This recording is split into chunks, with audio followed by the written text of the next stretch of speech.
La traite négrière arabo-musulmane. C'est un sujet qui ne reçoit pas toujours l'attention qu'il mérite, pourtant crucial pour comprendre l'étendue de l'histoire humaine.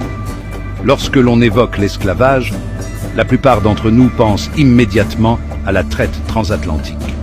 Mais des siècles auparavant, le monde arabo-musulman possédait ses propres réseaux d'esclavage très étendus. Depuis le Sénégal et depuis toute l'Afrique, des millions de personnes ont été déportées, non pas vers les Amériques, mais vers le monde arabo-musulman. Selon les dernières études, ils furent entre 15 et 17 millions. Cette traite a duré pas moins de 1400 ans, du 7e au 20e siècle. L'esclavage fut pratiqué depuis la nuit des temps par tous les peuples, égyptiens, romains ou grecs. Mais alors qu'en Occident, le christianisme y met fin, le monde arabe, lui, perpétue cette tradition. Au 7e siècle, tout s'accélère avec l'arrivée de l'islam et les conquêtes des troupes musulmanes qui contrôlent rapidement de larges territoires.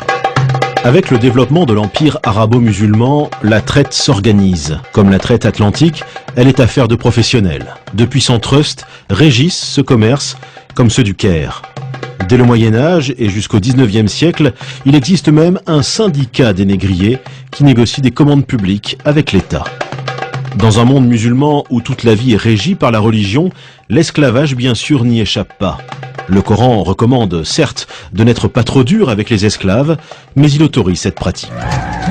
En principe, l'islam n'autorise à réduire en esclavage que les non-musulmans. C'est ainsi qu'au cours des siècles, des centaines de milliers d'Européens, probablement 1 million, sont capturés.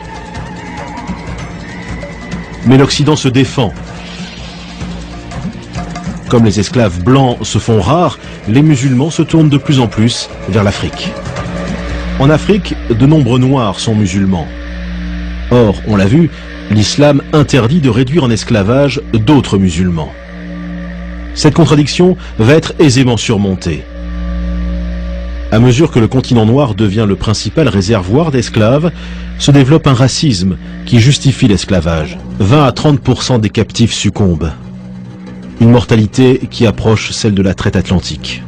Les survivants arrivent vers les marchés aux esclaves du Caire, de Bagdad, d'Istanbul, de la Mecque ou de Tombouctou. Là, une partie d'entre eux subit une terrible opération, la castration. Malgré sa cruauté, la traite orientale a duré jusqu'au début du XXe siècle, sans être remise en cause.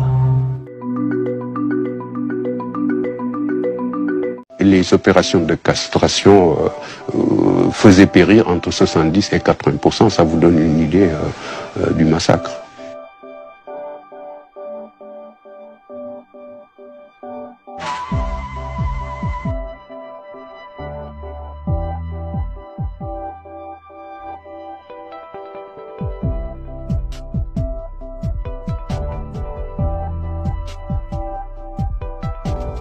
Les seuls peuples à accepter l'esclavage sont les nègres, en raison d'un stade inférieur d'humanité, leur place étant plus proche du stade animal.